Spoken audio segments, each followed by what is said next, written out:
And what are we drinking? Aviation American Gin, who's owned by a very, very sexy man, who also happens to be my husband.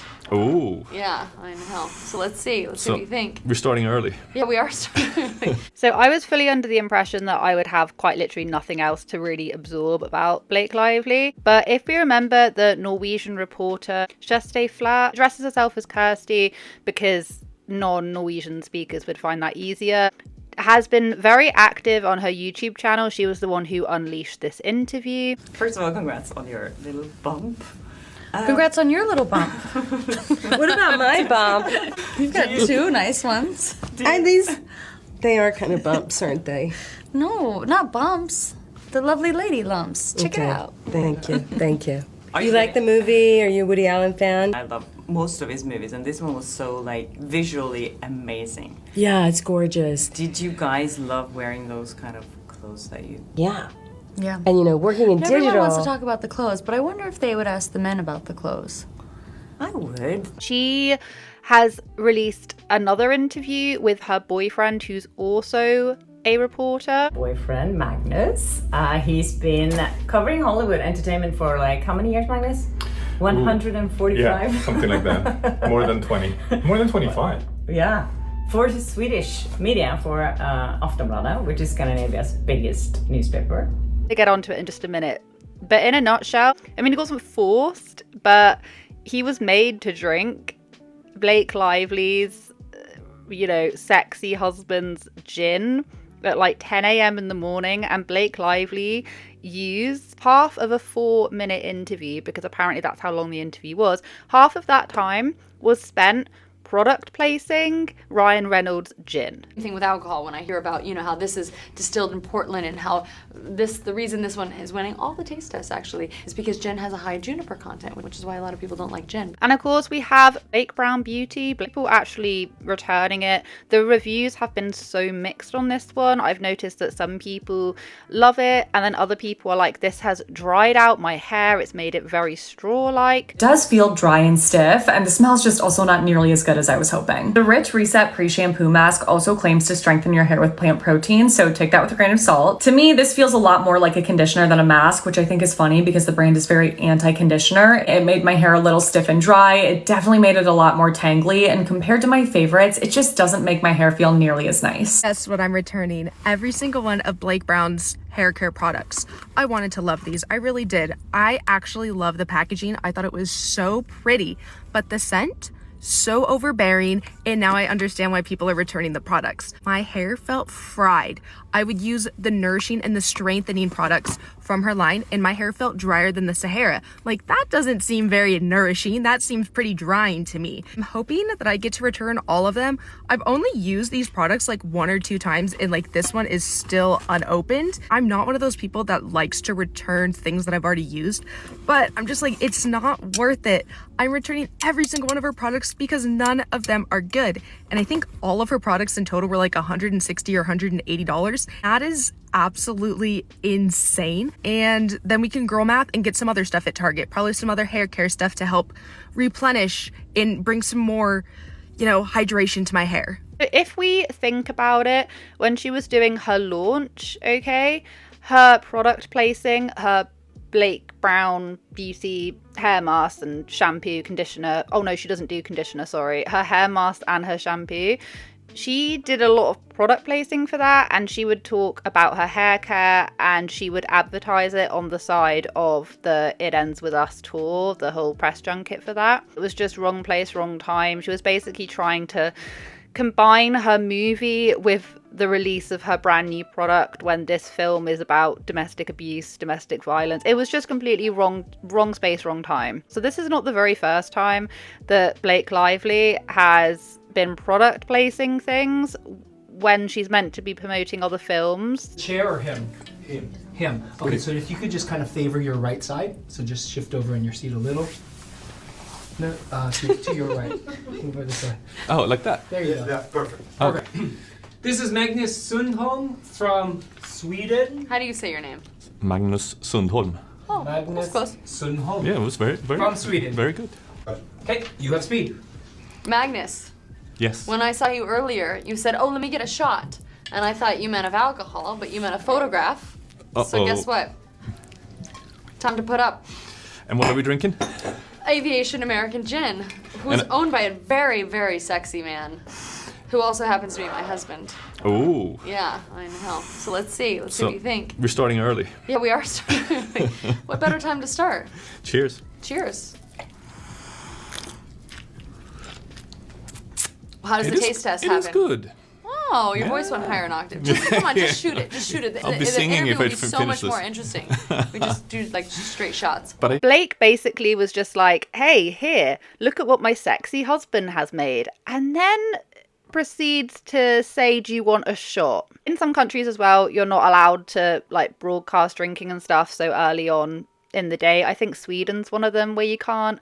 So you wouldn't be allowed. But Blake basically used this 4 minutes, used half of those minutes to promote her Ryan Reynolds gin. What is it with celebrities who don't really drink coming out with these drink lines? Because, oh yeah, Blake Lively doesn't actually drink, and she goes into detail and talks about how much she doesn't drink, and she doesn't drink coffee. She doesn't drink alcohol, she doesn't drink coffee. Just do like straight shots. But I hear you don't drink, right? I don't drink, no. This is coffee. But it's in a martini glass. Isn't that classy? Actually, I don't even like coffee, but I drink it because I love the way they crush the beans and they talk about it and the story of the, the origin of them and, the milk and the foaming it and all of that. And the same thing with alcohol when I hear about, how this is distilled in Portland and how the reason this one is winning all the taste tests actually is because gin has a high juniper content, which is why a lot of people don't like gin, but this has no juniper and like all of that story I just love because I like storytelling. It's what I do for a living. And then, martinis are so sexy. I mean, that's why they're in this movie. It's just straight gin. It's not, there's nothing fancy to a martini, but the glass and the way you swirl it and you dump it and you twist the lemon and it's just like, oh, it's so sexy. So that's why.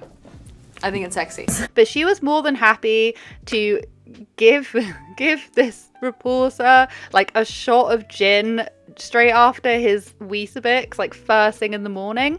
And then just starts going off and talking about it. They said that she quite literally had the bottle in plain shot of the camera. So But you can't even show that because that's just such a blatant product placement. So it's all useless.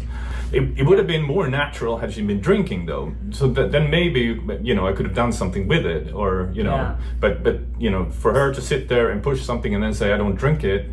And you got 4 minutes with her, right? Yeah. So that means that was over 2 minutes that she talked about her alcohol brand. Yeah. And then the rest 2 minutes you got to ask her one question. I think I got one question in there and I might have been able to use. I don't even remember now. Yeah, but then she's sitting with that brand of alcohol next to in her, front of her the entire time. Yeah, so you can't really get that gin brand out of the picture while she's talking. True. I just think that's so off. If you're coming on and doing an interview, did they know that they I don't think they were even aware that she would then also be product placing her drink. So obviously she likes to combine things in with her films. So it didn't just happen for the very first time at the premiere or the press junkets of It Ends With Us. This has been going on for a little while. It's exactly like what Jennifer Lopez did, bringing up J-Lo again, where she brought out this alcohol line and she allegedly doesn't drink either. I don't understand what it is with these celebrities. Granted, Ryan Reynolds might drink, but Blake goes into a lot of detail about how she doesn't drink, but she loves martini glasses and she loves coffee beans and she likes to tell a story about these coffee beans. Like, in that situation, would he have even been able to say no? Like, can you imagine how awkward that would have been? Like, I can imagine she would have made that super, super, super awkward if he'd have turned around and gone, no, I don't want a shot of gin at 10 a.m. in the morning. Do you know what I mean? Because, like, some people really well and truly would not be up for that straight after your breakfast. Also, what would happen if, he had a problem with drinking? And he couldn't, so therefore it would make Blake look even worse. Turned around and went, no, actually, I don't really want any, I don't really want a shot of your gin. And on the kind of topic of making reporters feel uncomfortable, awkward, etc., there was a point where she was explaining that there were other reporters, like American reporters, saying, congratulations on your bump, and then Blake would instantly just go, thank you. They were talking about pregnancy weight and everything, and then the very minute that Shirstay mentioned something, she got so much flack for it. which was the press junket that I did when she wasn't very nice to me. And as soon as she entered that stage, she started talking about her pregnancy. But Easier the second time around? yes, much easier. It's much Faster, easier. right? Yeah, a lot faster. You get bigger faster too, which has been nice to try to fit into clothing. And you can't help but notice that, of course, she is Norwegian, and then the people that she's more than happy to talk about her bump with are American. And this could be there could be no correlation there whatsoever. Treating a foreign reporter differently than you would an American person, for instance. You know, you're treating someone differently based on where they are geographically. It's just been the very end of the day. She could have just had, you know, many interviews and she just had enough. As they said, you know, you're an actress, just suck it up for 4 minutes. Well, but come on. I mean, she's an actress. Can't you act for 4 minutes? Exactly. If you know, I mean, if you don't want to be there, can you act for 4 minutes? That's all it takes. Yeah. And then you get a break again, and you can, you know, have your coconut water or whatever it is. It's really quite something. It's a common occurrence apparently for her to product place things when are they even supposed to be at that moment? I'm not really that sure. Is that allowed? And then also making reporters feel really uncomfortable by kind of almost trying to force feed them booze at 10 a.m. in the morning. Higher an octave. Just come on, just shoot it. Just shoot it. I'll be singing if I would be so finish much more this. interesting. We just do like straight shots. Seems a little bit weird, but that's pretty much all I wanted to say. I hope you guys have a wonderful day wherever you are in this world. Take care of each other, take care of yourselves. I'll catch up with you guys in the next video.